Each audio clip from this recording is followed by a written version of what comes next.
দুর্গাপুজো একেবারে দোরগোড়ায়, তাই তো সকাল থেকে সংসারের সমস্ত কাজ ছেড়ে আমার ছোট্ট রাজপ্রাসাদটা ডিপ ক্লিন করে নিলাম। তো চলো আজকের ভিডিওটা এখান থেকে স্টার্ট করছি, আশা করছি ভালো লাগবে।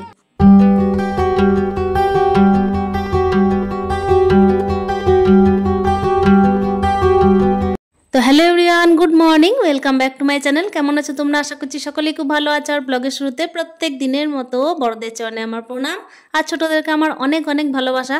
আজকে কিন্তু সকাল থেকে দেখো তাড়াহুড়ো লাগিয়েছি। আজকে কিন্তু সকাল থেকে একটুখানি ওলট পালট কাজ হবে, মানে ওই যে অন্যদিন তো গুছানোর কাজ চলে, আজকে কিন্তু প্রথমে গুছানোর কাজ হবে না, আজকে কিন্তু প্রথমে ওলট পালট হবে জিনিসগুলো, তারপর কিন্তু গোছানো হবে। ওই জন্য কি বলো তো, ডিপ ক্লিনটা আগে করবো, তারপর কিন্তু গোছাবো ঠিক করেছি। তো কি বলো তো, খাওয়া দাওয়া তো ব্যাঘাত ঘটলে হবে না, ওই জন্য খাওয়া দাওয়ার ব্যবস্থাটা আগে করতে হবে। ওই জন্য সকাল থেকে দেখো এই যে বিছানাগুলোকে কিন্তু এক এক করে গুটিয়ে নিচ্ছি, আর গুটিয়ে কিন্তু একেবারে গুছাবো না, একেবারে ঢাকাঢুকি দিয়ে নেবো। কেন কি ঝাড়াঝুড়ির ব্যাপার তো আছেই, তাই না? দুর্গাপুজো মানেই তো বাঙালির ঘরে একটু বাঙালিয়ানা হয়ই। আর এই যে দেখতেই পাচ্ছ, একটু কিন্তু তড়িঘড়ি করে আমি স্নানটা সেরে নিলাম, মানে আপাতত গায়ে স্নানটা করে নিয়েছি। আর তারপরে কিন্তু এই যে পুজোটা দিয়ে নিতে হবে। পুজোটা না দিলে যেহেতু খাবারের ব্যাঘাত ঘটবে, তার জন্য কিন্তু রান্নার আগে আমাকে পুজোটা সেরে নিতে হচ্ছে, আর রান্না বান্না করে নিতে হবে। তাই দেখো আজকে চটপট করে কিন্তু রান্না করে নিচ্ছি। এই যে দেখতেই পাচ্ছ, মুগ আর মুসুর ডাল মিশিয়ে একটু করেছিলাম, ওইটা একটু ফোড়ন দিয়ে নিলাম, জিরে আর লঙ্কা ফোড়ন, বাস এইটুকুই দিয়েছি, ওর মধ্যে তো অন্য কিছু ফোড়ন দিলাম না। তো এটা ঢেলে নিলাম একেবারে প্রেশার কুকারের মধ্যেই, কেন কি কড়াইটা আমার লাগতো। আর এই যে একটুখানি চিকেনের ঝোল করে নিচ্ছি।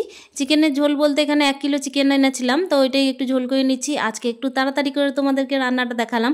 তো রান্না এদিকে আমার মোটামুটি হয়ে গেল। আর ওই যে কড়াইয়ে দেখলে একটুখানি তরকারি ছিল, তো আগে কি বলো তো, খাওয়া দাওয়া হয়েছে তো তারপর তোমাদেরকে দেখালাম। আর এই যে চলে এসেছি এবারে একেবারে কোমর বেঁধে আর মাথায় ঢাকা নিয়ে ঘর ঝাড়ার জন্য। তো দেখো ঘরটা কিন্তু ঝেড়ে নিচ্ছি একেবারে ঝুল ঝাড়া দিয়ে। আর হ্যাঁ, তারপর কিন্তু ঝাঁটা মারবই। তো ঝুল ঝাড়া দিয়ে কিন্তু একেবারে এই যে কোনায় কোনায় একটু ভালো করে পরিষ্কার করে নিচ্ছি। আর মাঝে মাঝে ঝুল ঝাড়া দিয়ে ঝাড়া হয়, কিন্তু তবুও কেন জানি না মাকড়সাগুলো কোথা থেকে যে দৌড়ে দৌড়ে চলে আসে আর তাদের বাসা বেঁধে নেয়, বোঝা মুশকিল। তো চলো কি করা যায় বলো তো, এটা তো কোনো লিগেলি আমাদের হাত নেই, লিগেলি হাত থাকলে কিন্তু ওটা করা যেত, কিন্তু কিছু করার নেই, ওগুলো হচ্ছে আমাদের প্রাকৃতিকভাবেই আসা কীটপতঙ্গ। তো চলো এই যে ঘরটা ঝেড়ে নিচ্ছি। আর সমস্ত কোনায় কোনায় এমনিতে বোঝা যায় না, আর এত পরিমাণে ধুলো হয়ে আছে, তার সঙ্গে হচ্ছে ঝুল। তো এটা আসলে কি বলো তো, বছরে একবার কিন্তু সব কিছু বের করে ঝাড়াঝুড়ো হয়। আর অন্য টাইম কি হয় বলো তো, একেবারে ওই যে ওপর থেকে যেরকম একটুখানি হাত বুলিয়ে দিই, সেরকমই কিন্তু করা হয়। এই যে এই রুমটা যেটা দেখছো, এর মধ্যে কিন্তু পর্দা দেওয়া থাকে, তো পর্দাগুলো খুলে নিয়েছিলাম। আর কি বলতো, পর্দায় না প্রচুর ধুলো জমেছে, আসলে বোঝা যায় না, এত আর কি ডিপ কালারের পর্দা, কিন্তু যখন ধুলোগুলো বের করা হচ্ছে তখন কিন্তু বোঝা যাচ্ছে যে পর্দার মধ্যেও কি পরিমাণে ধুলো। আর এটা দেখতে পাচ্ছি, এটা শাটার লাগানো কেন আছে বলো তো, এটা হচ্ছে রাস্তার ধারের রুম, তো এই শাটারটা দেওয়ার কারণ হচ্ছে ভবিষ্যৎ চিন্তা করার জন্য। আর কি বলতো, মানে আমার ছেলে তো এখন পড়াশোনা করছে, ভবিষ্যতে যদি কোনো চাকরি বাকরি না পায়, তো রাস্তা ধারে রুম যেহেতু কোনো একটা ব্যবসা করে খাবে, এই যা, তো মা বাবা হিসাবে এইটুকু চিন্তা ভাবনা করে রেখেছি বলেই কিন্তু এই রুমের বাইরের দিকটায় একটু শাটার দিয়ে দিয়েছি। আর যেহেতু পর্দা লাগায়, ওই জন্য কেউ কিন্তু বুঝতে পারে না, আর পর্দা খুলেছি বলেই কিন্তু তোমরা দেখতে পেলে। তো চলো এই যে দেখতেই পাচ্ছ, ফ্যানটা একটা একটা করে ঝেড়ে নিচ্ছি। আর ফ্যানে এত পরিমাণে আঠালো ধরনের আর কি ময়লা জমেছিল যে এমনিতে বোঝাই যাচ্ছিল না। তবে হ্যাঁ, হালকা কালার বোঝা যাচ্ছিল না, কেন বোঝা যাচ্ছিল, তবে এই যে ঝাঁটাই করে ঝেড়ে দিয়েছিলাম যখন, তখন কিন্তু মনে হচ্ছিলো আর দরকার পড়বে না, কিন্তু যখন আমি এই যে ন্যাকড়া করে মুছছি তখন বুঝতে পারছি যে কী পরিমাণে ধুলো।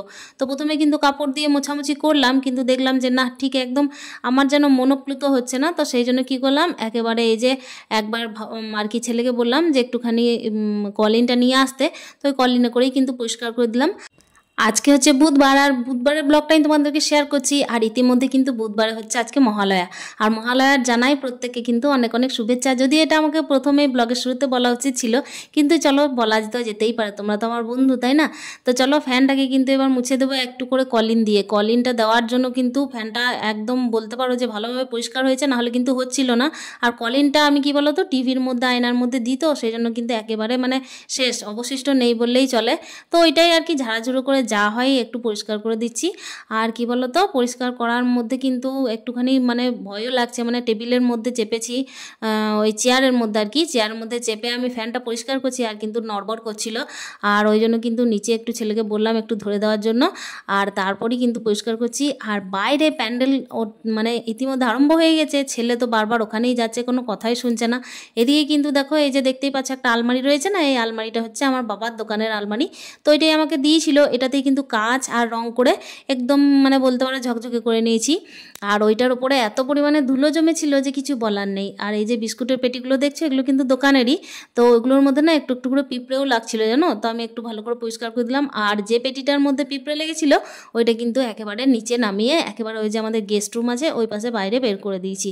আর এই যে ভেজলিনের কোটো আছে, অনেক কিছুই দেখতে পাচ্ছ, এগুলোকে কিন্তু একেবারে নড়িয়ে সরিয়ে নিচ্ছি।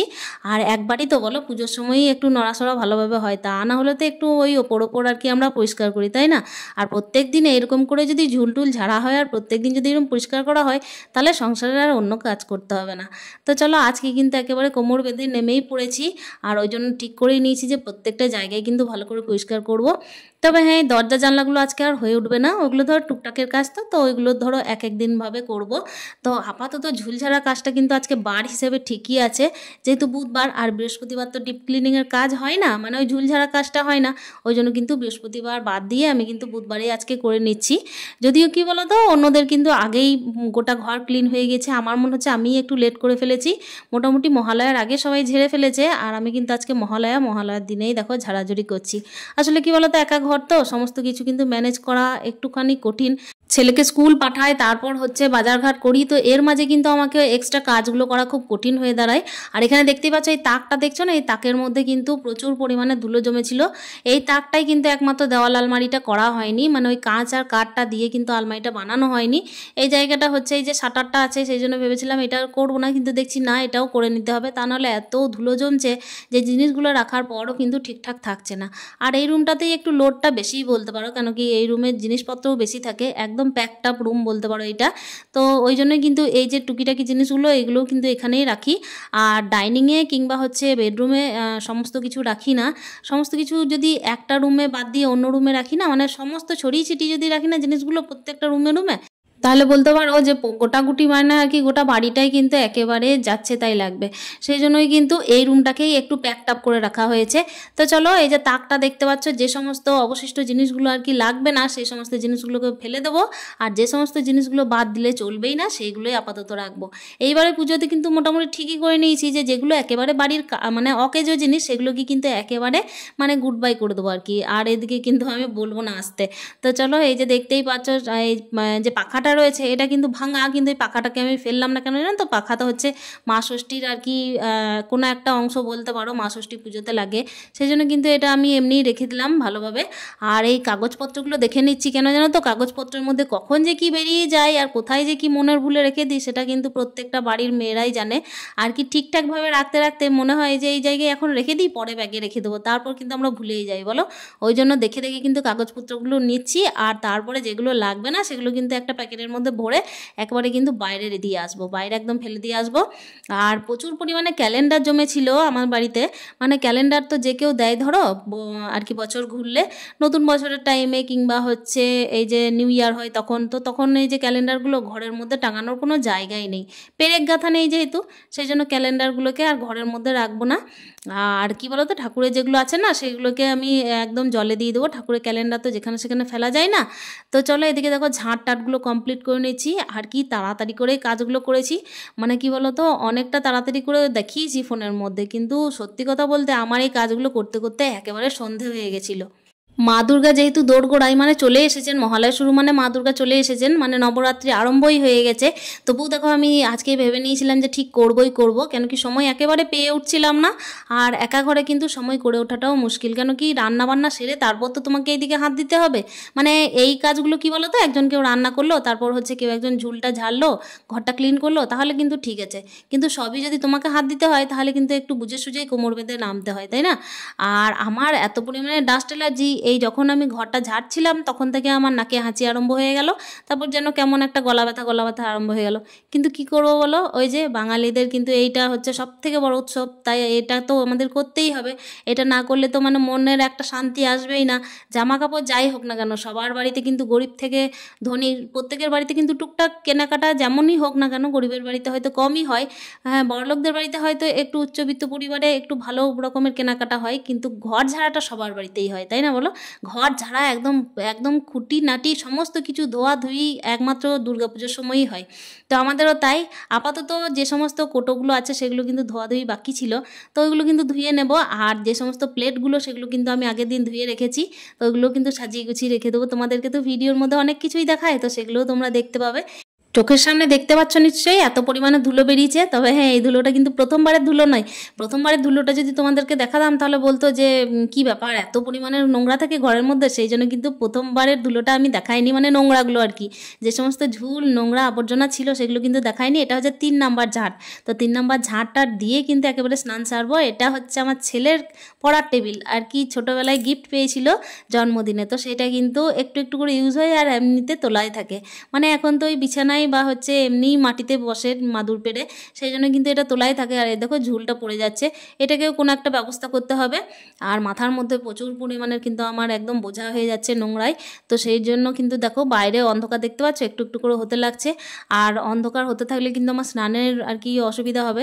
তো ভাবলাম যে প্রথম যে একটু শ্যাম্পু করে নেবো। তবে আগের দিন রাত্রিরে না শ্যাম্পু করেছি, জানো তো, ওই যে হাজব্যান্ড মাথায় তেল দিয়ে দিয়েছিল, তো ওই জন্য কিন্তু শ্যাম্পুটা করেছিলাম। আমার একটু ঠান্ডাও লেগে গেছে। তো আজকে আপাতত এই যে ঝুলটুল ঝেড়ে আপাতত আমি করব এখন গায়ে স্নান। ঘর বাড়ি যেমনই হোক, নিজের ঘরটাকে একটু রাজপ্রাসাদ মনে করে যদি একটু মনের শান্তিতে পরিষ্কার করি না, খাটনি যতই হোক না কেন মনের মধ্যে একটা আলাদাই শান্তি আসে, তাই না বলো? তো চলো, এই যে স্নান করে নিয়েছি। আশা করছি আজকের ব্লগটাও ভালো লেগেছে। জামা কাপড়ে প্রচুর ছড়াছড়ি, সেগুলো কিন্তু আরও একদিন পরিষ্কার করে একদিন ভাঁজ করে রাখতে হবে। তো আজকের ভিডিওটা কিন্তু আমি এখানে শেষ করছি। মা দুর্গা আসছে, সবাইকে কিন্তু অনেক অনেক শুভেচ্ছা। দেখা হচ্ছে নেক্সট ব্লগে। ততক্ষণের জন্য স্টে হ্যাপি, হ্যাপি মন, টাটা।